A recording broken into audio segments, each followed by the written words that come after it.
दोस्तों नमस्कार। जिस तरह के हालात की भविष्यवाणी की जा रही है, वास्तविकता उससे कहीं ज्यादा भयावह स्थिति की तरफ इशारा करते हुए दिखाई दे रही है। एक तरफ सोने की खरीद को लेकर प्रधानमंत्री अपील कर रहे हैं, विदेश नहीं जाने को लेकर प्रधानमंत्री अपील कर रहे हैं और वहीं ज्यादा से ज्यादा पब्लिक ट्रांसपोर्ट के इस्तेमाल की अपील भी प्रधानमंत्री कर रहे हैं। तो सवाल ये उठता है कि पिछले 10-11 सालों में आखिर वो कौन सी आर्थिक नीतियां नरेंद्र मोदी सरकार ने चलाई है जिस वजह से ये हालात बने। आखिर ईरान युद्ध की वजह से ये हालात बने हैं, बात इतनी तक नहीं है। ईरान युद्ध ने अपना एक योगदान दिया है। सवाल यह है कि जिस तरह की आर्थिक नीतियों की तरफ देश को ले जाया गया, उस नीतियों का ही परिणाम है कि सरकार को सोने के ऊपर इंपोर्ट ड्यूटी को बढ़ाकर 6% से बढ़ाकर फिर से 15% करना पड़ गया है।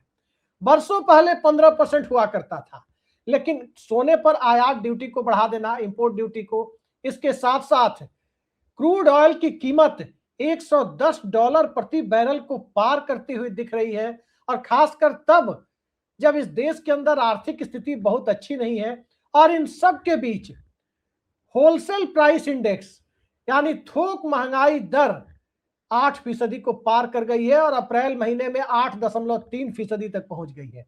यह हालात तब है जब अभी देश के अंदर कच्चे तेल की कीमतें, पेट्रोल डीजल की कीमतें या गैस की कीमतें उतनी नहीं बढ़ी, वो बढ़नी तय है। उसके बाद क्या हालात होंगे इसका अंदाजा आप सहज ही लगा सकते हैं।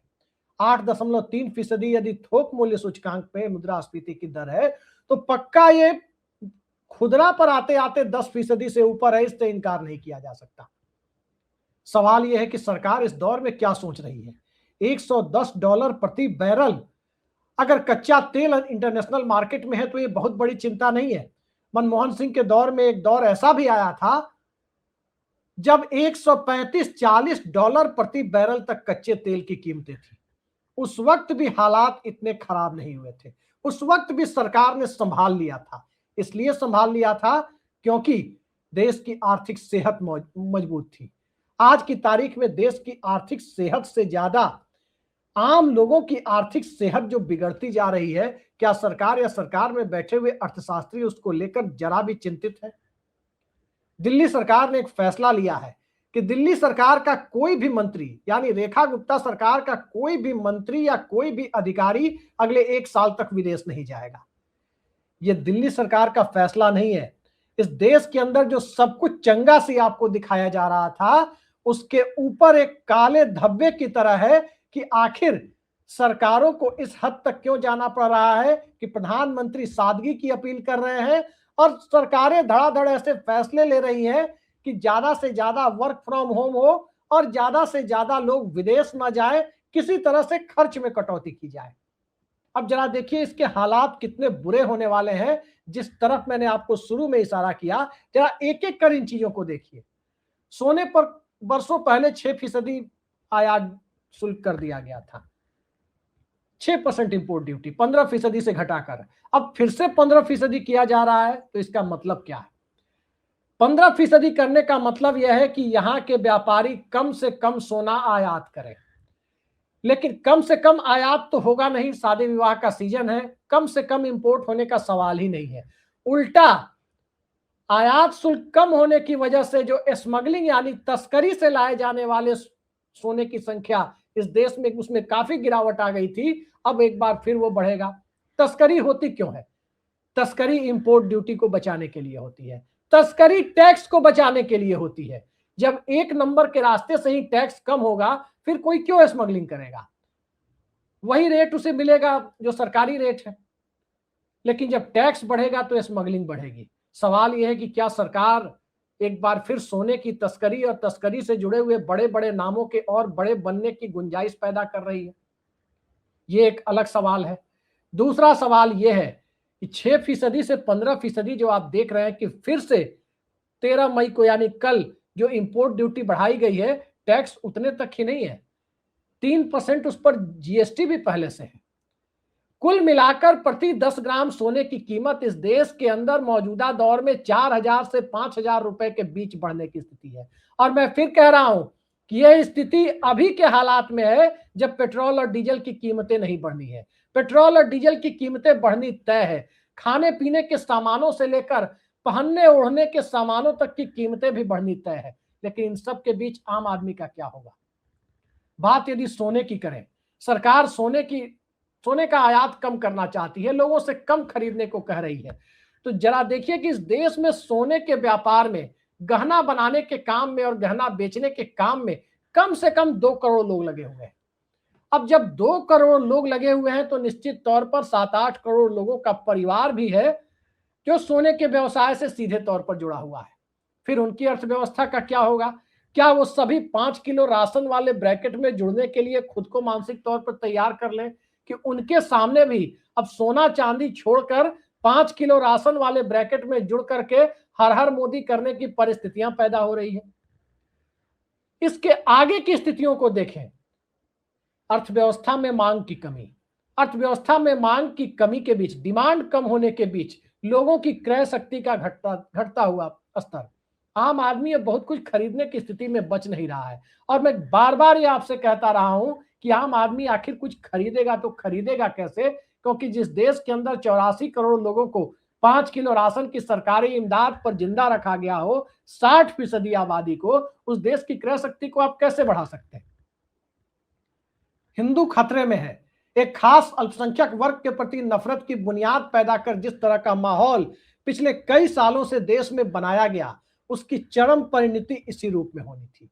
क्योंकि एक तरफ सरकार का करंट अकाउंट बैलेंस बिगड़ता जा रहा है। आज की तारीख में जो चालू खाते का घाटा है, अर्थात आयात निर्यात के बीच का जो इम्बैलेंस है, जो बैलेंस बिगड़ता जा रहा है, वो देश की कुल जीडीपी का 1.8% तक पहुंच चुका है। यह स्थिति आज की तारीख में इस देश के अंदर बनी हुई है। अब ये और ज्यादा आगे बढ़ने की स्थिति है। सवाल यह है कि एक तरफ विदेशी मुद्रा भंडार लगातार कम होता जा रहा है, देश के अंदर विदेशी निवेश की स्थिति दिन प्रतिदिन बिगड़ती जा रही है। तेल खरीद के मामले में, कच्चा तेल खरीद के मामले में जो भारत के पास आसान और सुलभ रास्ते थे वो बंद होते जा रहे हैं।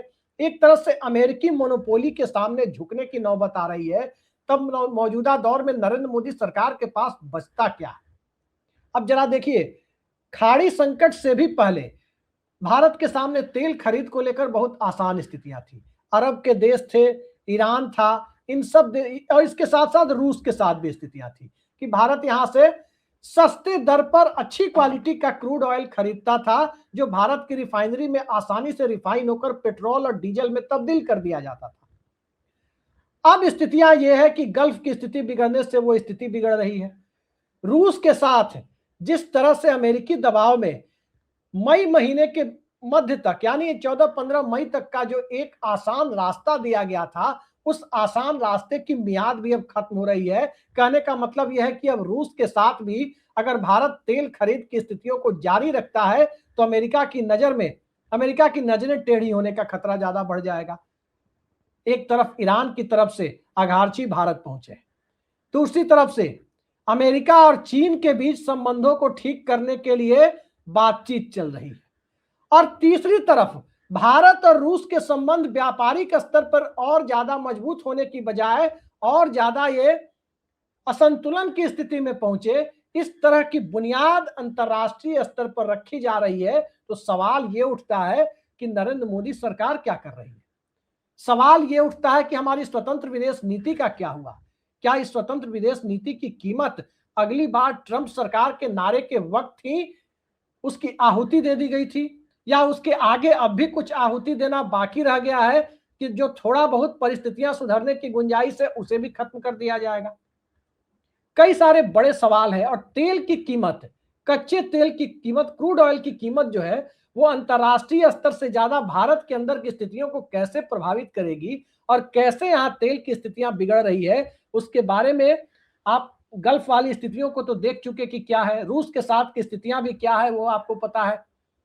हालात दूसरी दिशा में जो जाते दिख रहे हैं वो ये है कि जो अमेरिकी प्रभुत्व है, जिसमें वेनेजुएला का तेल भी शामिल है, जो अमेरिका की मर्जी से कहीं बेचा जाएगा, मोटे तौर पर कहें तो भारत तेल की खरीद के लिए ओपन मार्केट में जाने पर मजबूर हो रहा है। ओपन मार्केट में जाने का मतलब यह है कि जो मौजूदा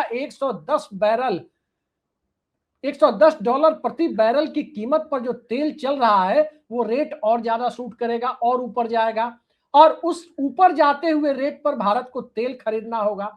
सवाल है कि जब भारत इतना महंगा कच्चा तेल खरीदेगा तो यहां पर सस्ता बेचने की गुंजाइश तो छोड़ दीजिए, रेट बढ़ाना मजबूरी होगी। कस्टमर को पेट्रोल, डीजल और रसोई गैस तक महंगा मिलेगा, और जब ट्रांसपोर्टेशन के साधन महंगे होंगे, यातायात महंगा होगा, तब खाद्य तेल से लेकर खाद्य पदार्थों से लेकर जो भी होम अप्लायंसेज है, हर सामान महंगा होना तय हो जाएगा। हर सामान जब महंगा होगा तो आम आदमी की स्थिति क्या होगी, आप सहज ही अंदाजा लगा सकते हैं, क्योंकि डॉलर के सामने भारतीय रुपए की जो स्थिति है वो कब सेंचुरी मार दे, वैभव सूर्यवंशी को पछाड़कर उससे भी ज्यादा तेज सेंचुरी मार दे रुपया, कहा नहीं जा सकता। सेंचुरी के काफी करीब पहुंच चुका है। 95 से 96 के बीच में रुपया झूल रहा है, और एक चौका मारते ही सीधे सीधे 100 का आंकड़ा भारतीय रुपया छू लेगा। यानी 100 रुपया, $1 के बराबर भारत का 100 रुपया कब पहुंच जाए, कहा नहीं जा सकता। उस स्थिति में आपको और ज्यादा कीमत चुकानी होगी, या और चुका भी रहे हैं। सवाल यह है कि निर्मला सीतारमन क्या कर रही है। सवाल यह है कि प्रधानमंत्री की आर्थिक सलाहकार परिषद क्या कर रही है। सवाल यह है कि नरेंद्र मोदी सरकार मौजूदा दौर में क्या कर रही है। और सवाल यह है कि इस देश की आर्थिक नीति नियंताओं के सामने इस देश की अर्थव्यवस्था कोई मुद्दा है भी या नहीं, इस देश का आम आदमी कोई मुद्दा है भी या नहीं, ये सवाल एक बड़ा सवाल बनता जा रहा है। 8% से ऊपर की थोक महंगाई की दर, यह मामूली बात नहीं। लेकिन सत्ता में बैठे हुए लोग क्या देख रहे हैं? इस देश की मैन्युफैक्चरिंग का हाल मैं आपको लगातार बताता रहा हूं कि आयात पर आधारित अर्थव्यवस्था में भारत जो तब्दील होता जा रहा है, अब उसकी एक झलक कभी भी यह देखने को मिल सकती है कि भारत में उत्पादन की स्थिति पूरी तरह से नगण्य तो नहीं हो जाएगी। कौन सी ऐसी चीज है जिसे हम आयात नहीं कर रहे हैं? कच्चा तेल और सोने तक की बात छोड़ दीजिए, कपड़ों की ज्यादातर बड़ी खेप बांग्लादेश और आसियान कंट्री से आ रही है। यानी हम जो कपड़े पहन रहे हैं उसका ज्यादा बड़ा हिस्सा बांग्लादेश से आ रहा है, दूसरे देशों से आ रहा है। उसके उत्पादन में भी अब भारत आत्मनिर्भरता की स्थिति को छू नहीं पा रहा है। कच्चे तेल के अलावा जो खाद्य तेल है उसकी स्थिति भी आप देखें कि कैसे पाम ऑयल बाहर से आ रहा है, सरसों तेल में मिला करके अलग अलग ब्रांड के नाम से आपको मुहैया कराया जा रहा है। दालों की स्थिति देखें तो दालों में भारत कभी आत्मनिर्भर बन नहीं पाया, दाल भी आयात करने पा रहे हैं। और इसके अलावा जरूरी दवाइयों की बात करें, इसके अलावा खिलौनों की बात करें, हर चीज, पटाखे तक आयात करने पड़ रहे हैं। तो इस स्थिति में रोजगार कहां से आएगा? मैन्युफैक्चरिंग नहीं होगी, रोजगार कहां से आएगा? मैन्युफैक्चरिंग नहीं होगी तो सर्विस सेक्टर को जिंदा रखने लायक हालात कैसे बनेंगे? मैन्युफैक्चरिंग नहीं होगी तो कृषि उत्पादों की खपत कहां होगी? ये अपने आप में बड़ा सवाल इस देश के अंदर जो बनता जा रहा है। सवाल यह है कि क्या इसी अमृतकाल की कल्पना नरेंद्र मोदी ने की थी कि 2047 तक भारत को विकसित देश बनाना है? 2015 में कई सारे कार्यक्रमों के लिए 2022 तक का लक्ष्य दिया गया, और 2022 आते आते 2047 तक की डेडलाइन दे दी गई, और अब तो कुछ लोग अगले 1000 साल की बातें भी करने लगे।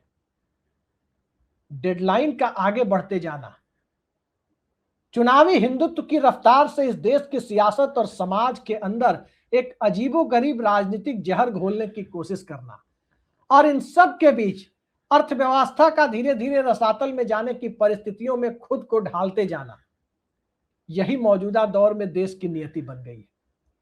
1991 में एक परिस्थितियां आई थी जब बैलेंस ऑफ पेमेंट क्राइसिस हुआ था। उस वक्त भी देश के अंदर जो स्थितियां थी वो 2 हफ्ते, 4 हफ्ते या 1 महीने में नहीं बनी थी। उस वक्त भी स्थितियां यही थी कि 7-8 साल से सरकार आर्थिक स्थिति पर पर्दा डाल करके किसी तरह बाहर से स्थितियों को चमकाने की कोशिशों में लगी थी। तो 7-8 साल से जो परिस्थितियां उस वक्त बनी हुई थी, जब वो स्थिति एकदम ऐसे मुहाने पर आकर खड़ी हो गई, जब सरकार के पास कोई रास्ता नहीं था, उस वक्त 67 टन सोना गिरवी रखना पड़ा था। रिजर्व बैंक का सोना बैंक ऑफ इंग्लैंड के पास गिरवी रखना पड़ा, क्योंकि महज 2 हफ्ते के आयात निर्यात के लिए देश के पास विदेशी मुद्रा भंडार बचा हुआ था।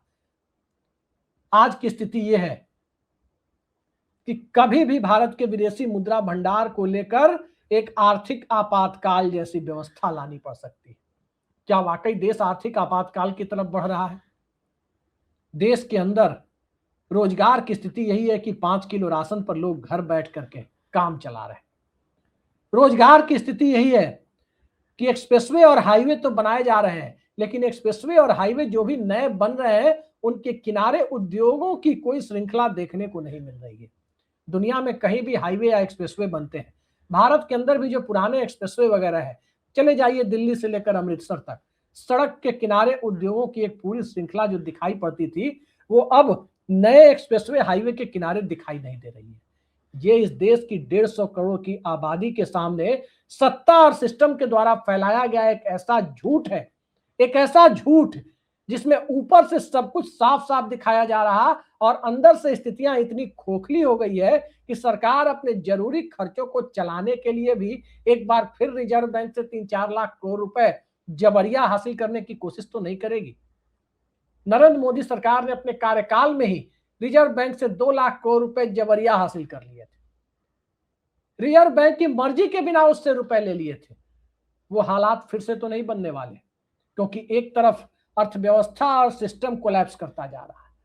उस स्थिति में अगर रिजर्व बैंक भी कोलैप्स करने की स्थिति में चला गया तो आप सहज ही कल्पना कर सकते हैं कि देश के अंदर की स्थितियां संभाले नहीं संभलेगी, बल्कि और ज्यादा बिगड़ती चली जाएगी। और पिछले कुछ सालों से जो खबरें आ रही थी कि हाई नेटवर्थ रखने वाले 5 लाख लोग तो 8 लाख लोग देश छोड़कर दूसरे देश की नागरिकता ले रहे हैं, तब लोगों को समझ में नहीं आ रहा था कि असली कारण क्या है।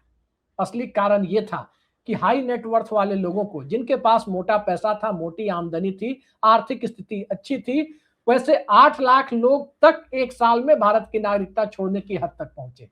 कारण यह था क्योंकि देश के अंदर उन्हें कोई उम्मीद नहीं नजर आ रही थी। उन्हें अपने विस्तार और विकास के लिए आर्थिक माहौल नजर नहीं आ रहा था।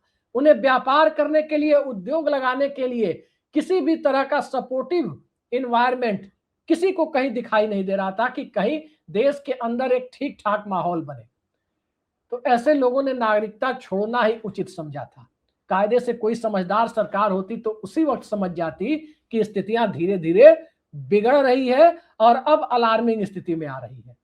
लेकिन स्थितियों को छुपाने की कोशिश तो बंगाल और तमिलनाडु के चुनाव तक की गई, ममता बनर्जी को हराने तक की गई, और चुनाव खत्म होने के बाद सीधे सीधे हाथ झाड़ कर और दोनों हाथ ऊपर उठाकर खड़े होने की नौबत यदि सत्ता और सिस्टम की बन रही है तो सबसे पहले आम आदमी को उस चुनावी हिंदुत्व पर नजर डालनी होगी कि आखिर उस चुनावी हिंदुत्व के अमृतकाल के दौर में पिछले 10-12 सालों में आपने क्या खोया और क्या पाया है।